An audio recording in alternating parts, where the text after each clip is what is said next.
Mendengar kata kripto itu sebenarnya jujur dari saya sendiri lebih di benak itu adalah revolusi dalam dunia finansial.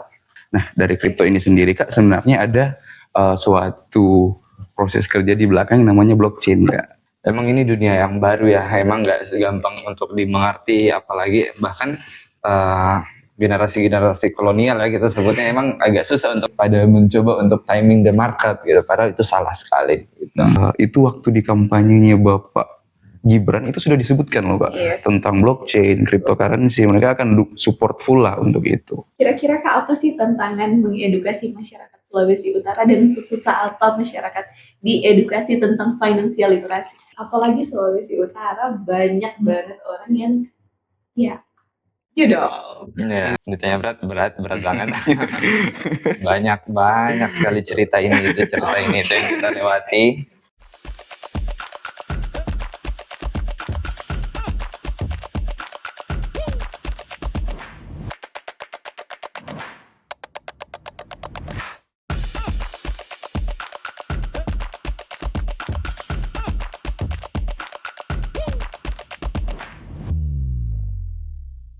Halo and people, senang sekali hari ini saya Jacinta kembali lagi bersama Anda dalam MP Talks. Dan di sore hari ini kita kehadiran tamu spesial dengan topik yang sangat menarik. Untuk teman-teman yang penasaran, silakan tonton video ini lebih lanjut. Dan langsung saja saya perkenalkan ada Kak Farel dan ada Kak Cero. Hai Kak Cero, hai Kak Farel. Halo semua, baik tentunya ya. Oke, boleh disapa dulu M People Kak. Halo M People, halo biasa. Thank you banyak udah mengundang kami di sini ya. Alright.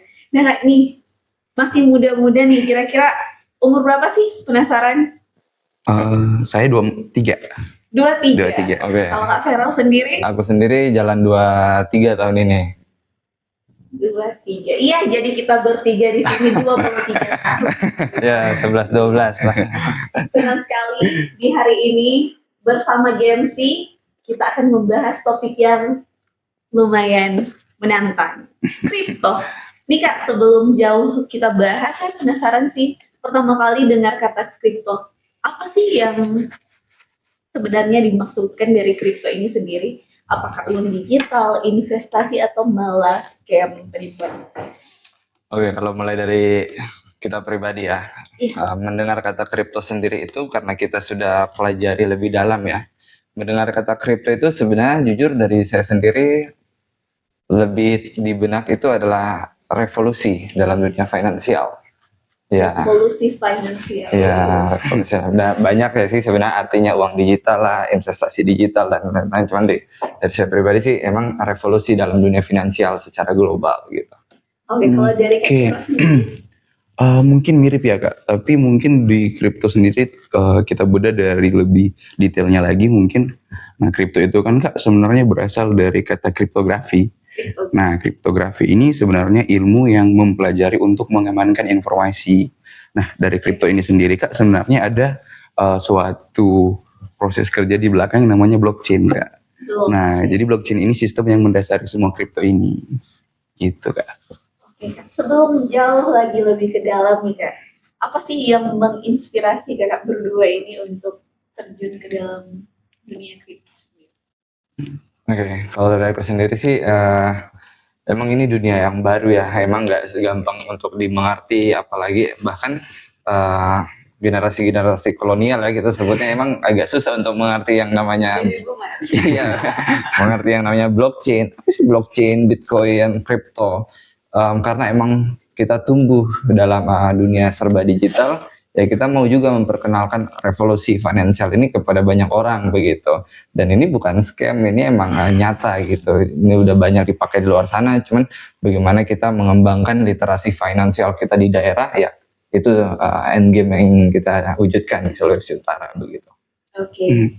Nah Kak, baru-baru ini kan kripto ramai banget dibahas di seluruh sosial media, Instagram, X, YouTube, bahkan TikTok. Oh ya.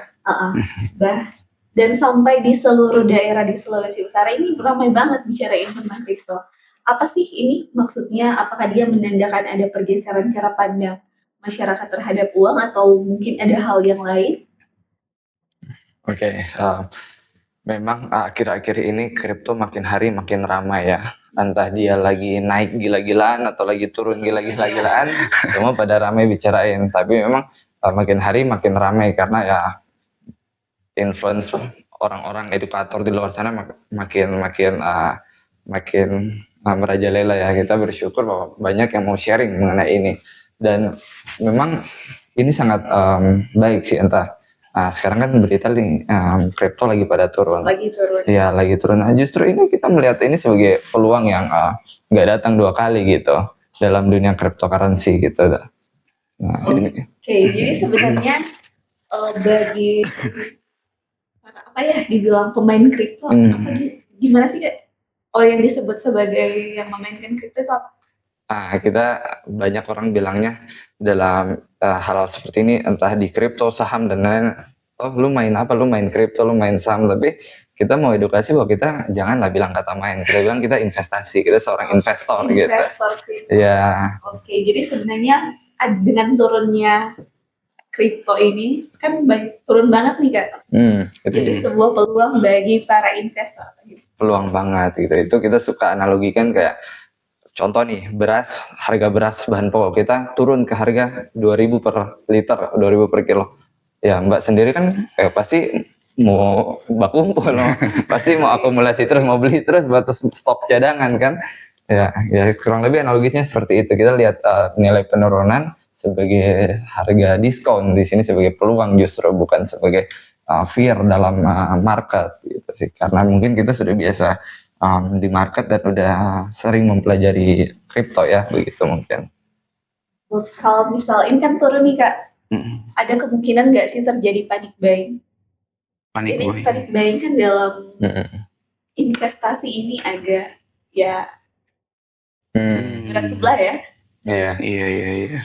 Mungkin Kak, kalau untuk panic buying sendiri ya pasti mungkin saja terjadi. Tapi dari kita sendiri itu kepada teman-teman juga, kita kan di sini ada komunitas juga di Sulut untuk anak-anak yang invest kripto dan saham dan lain-lain, juga ada komunitas. Nah, kita selalu bilang ke teman-teman itu tenang Kak. Kenapa? Karena semua ini kan di crypto market atau bahkan di investasi secara umum, pasti market itu kan ada efisiensi market namanya Kak, di mana market itu ada naik dan ada turun. Nah, jadi waktu yang tepat mungkin ya dekat-dekat ini sih Kak.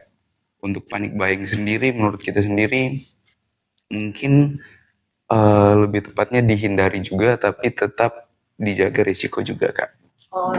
Oke, tadi Kak sempat mention nih ada komunitas di Sulut. Boleh nggak sih diperkenalkan ke MPO komunitas apa dan seperti apa di dalam? Oke, ini sebenarnya komunitas yang digarap oleh kita juga ada tim di belakang. Kita garap yaitu komunitas Wealthy People. Wealthy People. Ya, jadi dalam Wealthy People ini kita bangun komunitas dan kita bangun gerakan di Sulawesi Utara untuk bagaimana kita bagaimana cara pandang kita tentang uang gitu, agar kita bisa punya mindset yang baik, mindset yang benar. Bagaimana kita cara memandang uang. Dan kita di dalamnya ini mempelajari banyak hal, bukan cuma dengan cryptocurrency, kita bahas juga dengan stock market, kita bahas juga aset-aset investasi yang lainnya, juga bisnis, banyak kita bahas juga gitu. Dan ini memang sudah cukup lumayan luas pergerakan kita di Sulawesi Utara. Gitu. Bahkan sampai ini Kak, kita juga selain bahas investasi, kita bahas yang dari paling dasar juga tentang financial literasi atau financial planner. Iya. Financial planner keren banget ya, sekarang kan banyak yang butuh edukasi tentang finansial. Dan kalau di komunitas Kakak sendiri ini isinya Gen Z semua nih Kak, apa gimana? Gen Z, millennials, atau mungkin ada baby boomers yang menopang? Oke. Sebenarnya beragam ya Kak ya, cuma mungkin mayoritas tetap Gen Z, tapi baby boomer juga ada juga orang kantoran, ada juga PNS di dalam. Karena menurut kami sendiri untuk financial literasi dan investasi itu bukan cuma tentang anak muda juga Kak, karena orang yang sudah lanjut usia juga sebenarnya butuh. Jadi nggak terbatas ya dalam komunitas kita itu dari A sampai Z beragam. Tapi memang kebanyakan Gen Z dan milenial. Untuk kolonial ada sih beberapa. Ya. beragam orang ya yang berani berinvestasi dengan kripto ini sendiri. Nah, banyak yang bilang Kak, kripto ini sendiri beresiko sangat tinggi. Sebenarnya ada nggak sih atau bagaimana cara memitigasi risiko dalam berinvestasi kripto? Mungkin terutama bagi awam-awam, pemula-pemula kayak kita ini, cara memitigasi kripto ini sendiri. Oke, kalau kita selalu sharing dengan komunitas kita, sebenarnya cara memitigasi risiko untuk pemula ya. Paling pertama sekali poin utama yang kami selalu terapkan yaitu belajar. Kalau kita mau investasi, kita harus belajar. Kalau kita mau investasi tapi kita nggak mau belajar, kita ikut kata orang, apa bedanya kita dengan berjudi? Gitu. Kita mau jadikan investasi betul-betul sebagai bagaimana kita mempekerjakan uang kita, uang bekerja bagi kita gitu. Tapi kalau emang nggak mau belajar ya sama aja dengan judi gitu. Kalau judi kan nggak butuh belajar. Iya nggak butuh belajar. kita betting, oh ini naik apa turun gitu. Apa bedanya dengan judi? Ya itu paling pertama. Kedua ya tentu kita menggunakan uang dingin ya. Menggunakan uang dingin, jangan uang panas. Biasa anak-anak Buna Gense di komunitas kita, pakai uang kosan, uang buat Ada uang kuliah, uang kuliah. Iya gitu. Jadi pada mencoba untuk timing the market gitu, padahal itu salah sekali gitu. Salah sekali. Timing the market. Jadi kayak sekarang nih lagi turun, terus ada uang panas gitu buat investasi. Iya, harapnya mau cepat naik. Jangan ya deh ya. Kita tadi ngomong-ngomong soal investor kripto yang tadi memakai uang panas, uang dingin ya. Apa sih ciri-ciri dari investor kripto yang bijak? Apa perbedaan pola pikir mereka dibanding investor yang hanya ikut-ikutan FOMO? Nah, kalau misalnya investor yang udah bijak sih, biasanya mereka udah banyak explore ya. Sebelumnya ya kita nggak bisa langsung, buat para pemula pas langsung belajar langsung jadi langsung hebat, enggak ya. Tetap semua punya melewati masa down. Aku juga sama partner aku di sini Cero, banyak kita mengalami kerugian dalam pasar modal, pasar cryptocurrency itu sendiri, baru bisa dibilang cukup bisa menjadi investor yang bijak untuk bisa tahu bedakan dana dingin, dana panas, ya semua by pengalaman gitu dah. Everything is all by experience. Nah, kalau Kak Cero sama Kak Feral sendiri dari kapan main kripto? Investasi. Kripto. Oke. Mungkin kalau dari saya sendiri Kak, jadi awalnya itu 2018 Kak. Waktu 2018. Iya. 16 tahun. Iya, waktu saya SMA kelas 2. Nah, itu awal kenalnya itu dari invest di stocks market dulu. Dulu kripto itu belum booming sekarang. Nah, saya masuk di kripto di tahun 2020-an Kak. 2020 akhir. Kenal stocks market dari mana Kak?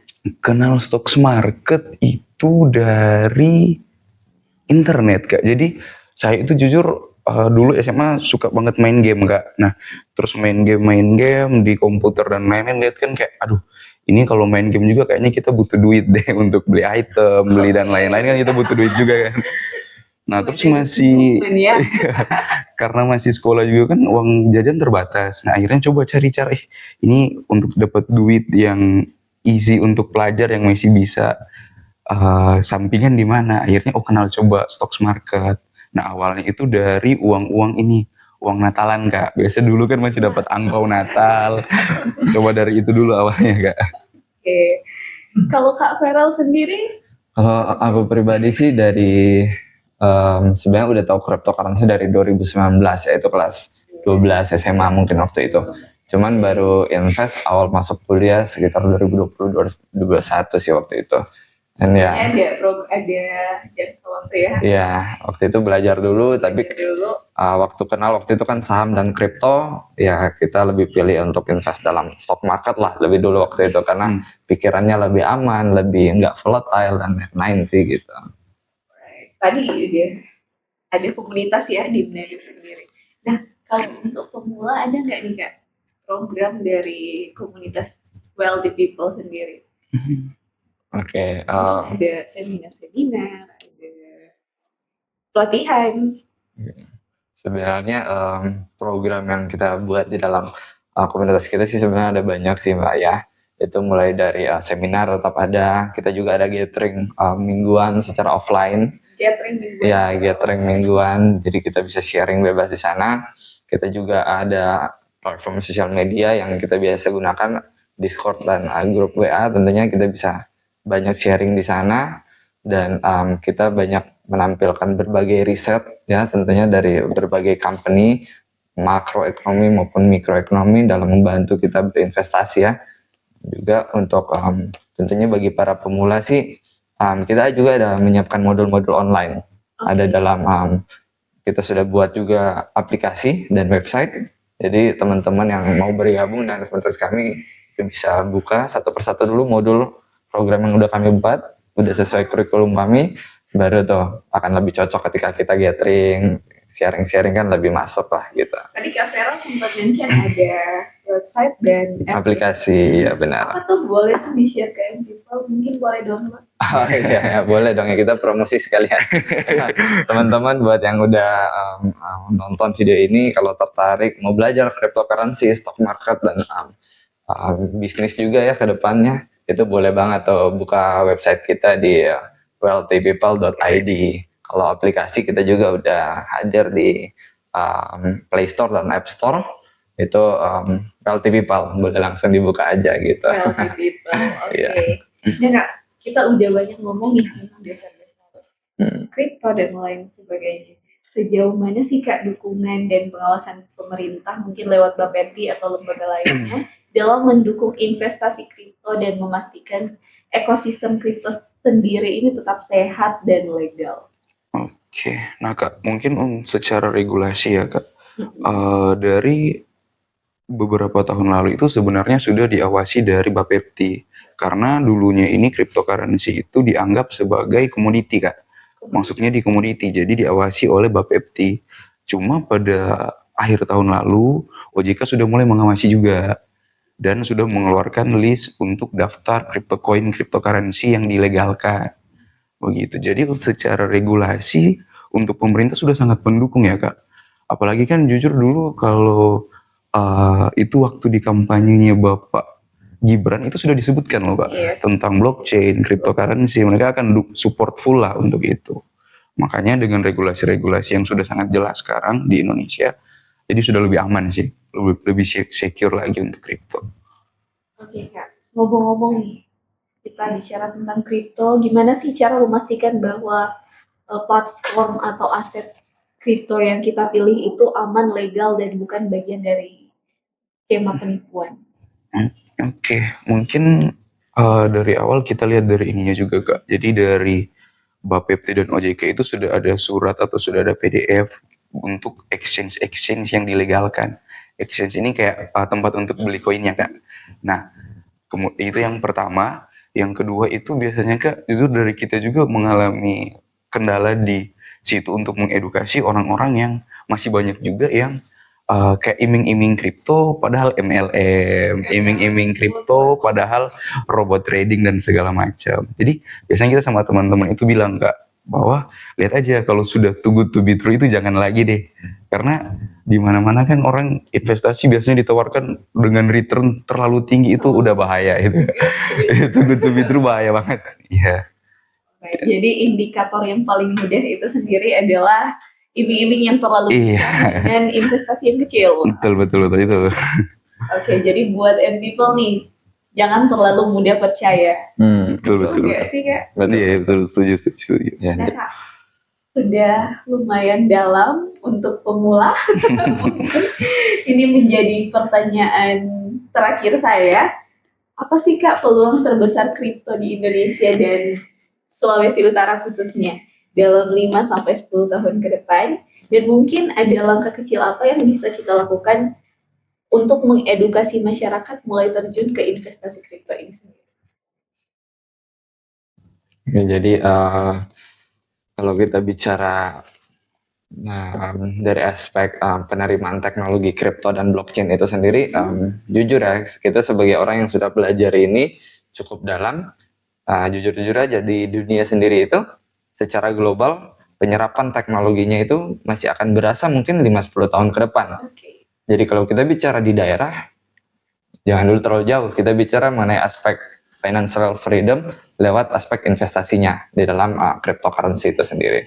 Ya kita rindu untuk memperkenalkan aset kelas ini di daerah supaya masyarakat bisa makin sejahtera tentunya dengan bagaimana mereka bisa mengatur uang mereka, bagaimana mereka bisa bertumbuh uangnya mereka dalam aset kelas ini, ya itu menurut kita udah menjadi suatu hal yang sangat positif bisa diterima di daerah. Itu dulu sih kalau dari kita. Oke. Ya, ternyata belum jadi pertanyaan terakhir. Satu pertanyaan lagi. Hadirnya Wealthy People di Sulawesi Utara sendiri, kira-kira Kak, apa sih tantangan mengedukasi masyarakat Sulawesi Utara dan sesusah apa masyarakat diedukasi tentang financial literasi? Gimana? Ya, Ini apalagi Sulawesi Utara banyak banget orang yang ya dong. ya. Oke. Memang berat. Ditanya berat banget.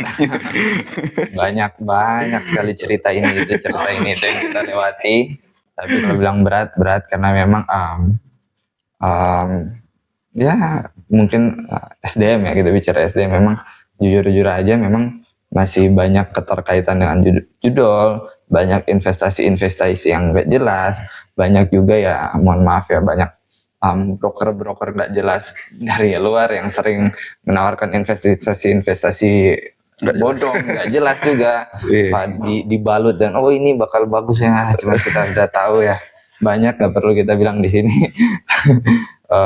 Takutnya kena UIT banyak. Kalau di rating nih Kak, kira-kira dari 1 sampai 10 sesulit apa masyarakat Sulawesi Utara diedukasi? 5 lah. 5. Standar. Oke. Susul lah ya, kita sulit. Karena emang sulit banget sih Kak. Tapi dari Wealthy People juga percaya kayak untuk masa depan juga. Karena dari Wealthy People, dari tim sendiri juga melihat untuk dunia cryptocurrency ini sama kayak revolusi internet tahun 90-an Kak. Dulu orang mungkin banyak yang masih nggak percaya. Padahal ini masih 30 tahun orang 30 tahun ke depan orang-orang udah nggak bisa hidup tanpa internet lagi. Kita lihat itu di kripto sih Kak sekarang. Jadi ya jadi sebuah siklus ya. Iya. Ya, memang kalau kita lihat kayak dulu kayak internet kayak Gojek, Shopee dulu kan masih belum sangat tidak awam ya di dunia zaman sekarang. Cuman ada demo dan ini itu cuman ya itu mungkin kita lihat yang di fase-fase kripto saat ini mungkin banyak orang yang apaan sih investasi gak jelas, judi dan lain-lain. Cuman ya kita melihat ini sebagai fase transisi itu di mana nantinya ketika masyarakat kita udah siap dengan cryptocurrency, udah banyak dapat edukasi, ya masyarakat lah yang paling bisa menggunakan teknologinya ke depan begitu. Karena ya sekali lagi cryptocurrency ini bukan cuman investasi tapi ada teknologi di baliknya gitu. Ya, bisa dikatakan invest in tech ya. Iya, benar.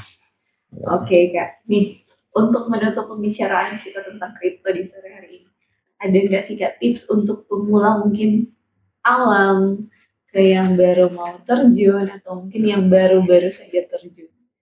Apa sih tips untuk tetap berinvestasi di dunia kripto?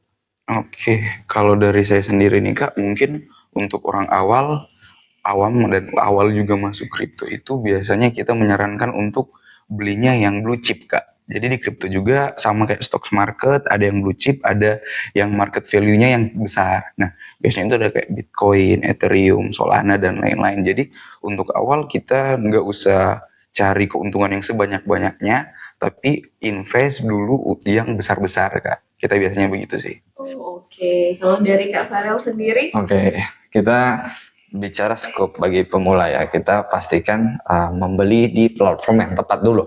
Itu sudah pasti. Contoh kalau kita invest saham, kita harus cari sekuritas. Kalau kita mau nabung di bank ya, tentu kita cari banknya dulu. Sama kayak di cryptocurrency. Kalau kita mau beli kripto ya kita cari pihak ketiganya, which is di sini adalah exchange sebutannya. Exchange itu ada exchange global, ada exchange dalam negeri. Nah, secara regulasi pemerintah masih diblok lah untuk exchange global, jadi masih mungkin mendukung lah untuk perusahaan-perusahaan dalam negeri. Pastikan kita membeli di platform yang tepat gitu. Itu bisa lah dibuka di website Bapepti untuk legalitas dari platform mana yang udah memadai lah gitu. Setelah itu kita pilihlah seperti yang Bro Cero tadi bilang, koin-koin kripto yang udah pasti-pasti gitu. Kayak Bitcoin itu udah pastilah. Nah, buat pemula pastikan ya udah beli Bitcoin aja lah dulu, sembari belajar koin-koin yang lain. Begitu. Terus ya paling menggunakan teknik DCA, dollar cost averaging, di mana bisa menentukan tiap bulan atau tiap minggu ingin menabung. Jadi tetap berpaku pada kesepakatan dengan diri sendiri bahwa oh aku tiap bulan mau nabung 500.000, sejuta, nggak peduli harga mau di berapa, tetap nabung aja terus begitu. Oke, jadi wow, luar biasa sekali. Ternyata dunia kripto tidak semenyeramkan itu ya kan. Iya. Kalau dibaca di UTAS, di Trend mungkin, di X, dan lain sebagainya, ini kripto ini sangat menyeramkan, naik turun yang cepat ya. Sangat volatile. Ini nih Kak, ada satu hal yang bikin kita penasaran juga, kan sekarang harga kripto melorot, tapi harga emas ini naik. Ini gimana nih? Bagusnya kalau investasi kemana? Kripto atau ke emas? Oke, Kak. Jadi sebenarnya dari investasi juga orang harus tahu membedakan juga, Kak. Nah, dari emas itu sebenarnya bisa dikatakan safe haven. Nah, safe haven itu di mana ketika terjadi rupa sekarang adanya gejolak perang dagang atau bahkan perang yang memang perang militer, itu biasanya safe haven yang naik. Karena orang-orang itu lari dari high risk asset. Dan untuk sekarang kripto sendiri dan stocks market itu masih dikategorikan sebagai high risk asset. Nah, tapi secara jangka panjangnya juga sebenarnya ada satu koin di dalam cryptocurrency sendiri itu yaitu Bitcoin, itu sudah dikatakan sebagai gold 2.0. Dan itu bahkan dikatakan langsung sendiri oleh Presiden Amerika, Kak. Dan bukan orang-orang yang kayak cuma orang yang kripto, bahkan Presiden Amerika sudah, ini Bitcoin gold 2.0, begitu. Berarti sekarang baiknya lari ke BTC ya? Nah, kalau dari saya sendiri sih Kak, prinsipnya itu beli di saat diskon, jual di saat sudah mahal. Nah, menurut saya sendiri emas itu ya memang naik sekali sih Kak, cuma bukan waktu yang tepat untuk membeli lagi sekarang. Mungkin kalau mau akumulasi emas atau mau beli emas sudah dari jauh-jauh hari sih Kak, begitu. Alright, oke. Nah, teman-teman, senang sekali hari ini kita bisa cari tahu banyak hal tentang kripto sendiri, dan ternyata yang lebih mengagetkan saya lagi, di Sulawesi Utara sendiri sudah ada komunitas yang mendukung kita untuk belajar tentang finansial, cara berinvestasi, bisnis dan marketing. Keren banget, thank you banget Kak Feral, Kak Cero udah datang sharing ke M-People, dan mungkin ada pesan-pesan untuk M-People Kak, boleh dari Kak Feral dulu boleh? Oke, kalau dari saya sih memang sebuah tantangan ya, kita sendiri meluangkan waktu, buang tenaga, buang waktu untuk membuild komunitas gerakan yang kita bangun untuk bagaimana masyarakat Sulawesi Utara bisa mengerti cara pandang yang baik tentang uang, mindset yang baik, yang benar tentang hidup ke depannya. Ya tujuan kita cuma satu, yaitu untuk mensejahterakan masyarakat Sulawesi Utara. Kalau bukan kita yang memulai, siapa lagi? Gitu. Oke, kalau dari Kak Cero? Oke, mungkin dari saya sendiri Kak, pada intinya jangan lupa menabung atau berinvestasi, karena kalau kita menabung kan uang kita itu tetap diam sebenarnya Kak. Nah, kalau kita investasi ini dengan kita menyisihkan, uang kita tumbuh atau uang kita ini bergerak. Jadi jangan lupa investasi untuk teman-teman, dan kalau untuk belajar itu banyak platform, boleh ke kita juga, boleh ke YouTube, ke Instagram, sosial media, banyak tempat untuk belajar. Jadi tetap belajar dan tetap berinvestasi sih Kak. Alright, itu dia M-People, jadi tetap belajar dan tetap berinvestasi, karena kalau bukan kita yang mulai, siapa lagi yang mulai? Boleh dong Kak, website yang tadi sama aplikasi Wealthy People diperkenalkan lagi ke M-People, dan teman-teman jangan lupa untuk tetap download. Oke.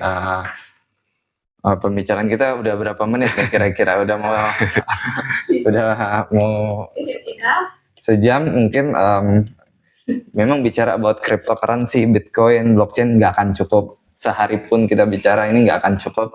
Jadi teman-teman di luar sana yang mau belajar lebih detail, ya boleh silahkan ke kita di Wealthy People, websitenya wealthypeople.id, aplikasi juga Wealthy People di App Store dan Play Store. Juga tentu jangan lupa follow Instagram dan TikTok kami di wealthypeople.id. Teman-teman bisa lihat konten-konten kita, dan ya sekali lagi kalau mau belajar emang nyanda perlu 4 orang juga langsung, banyak YouTube juga banyak terbuka open source di luar sana. Tapi kalau teman-teman ingin bergabung dengan komunitas yang bisa saling sharing, kita bisa ketemu offline gathering, saling menguatkan about crypto market, stock market, bisnis dan marketing ke depannya. Ayo bergabung dengan gerakan kami. Langsung aja boleh klik link di bio di sosial media kami sih. Kalau dari kita sih penutup, ya kalau kita mau buat gerakan perubahan sejak muda, ya kapan lagi kita mau mulai, buat ya semua mau berubah, buat siapa yang pemberani aja sih. Sambil dengan Iya. di 5 sampai 10 tahun mendatang. Iya. Wealthy People, keren banget, thank you banget Kak Iya, Cheryl. thank you. Dan Keren. itu dia M-People, jangan lupa untuk tetap terus mengupdate informasi, boleh melalui komunitas Wealthy People dan open source lainnya. Dan M-People perlu diketahui kita juga punya aplikasi, Manado Post, silakan sudah bisa di-download di Google dan App Store. Dan teman-teman, itu dia pembicaraan kita hari ini. Sampai jumpa di podcast-podcast selanjutnya. Bye-bye.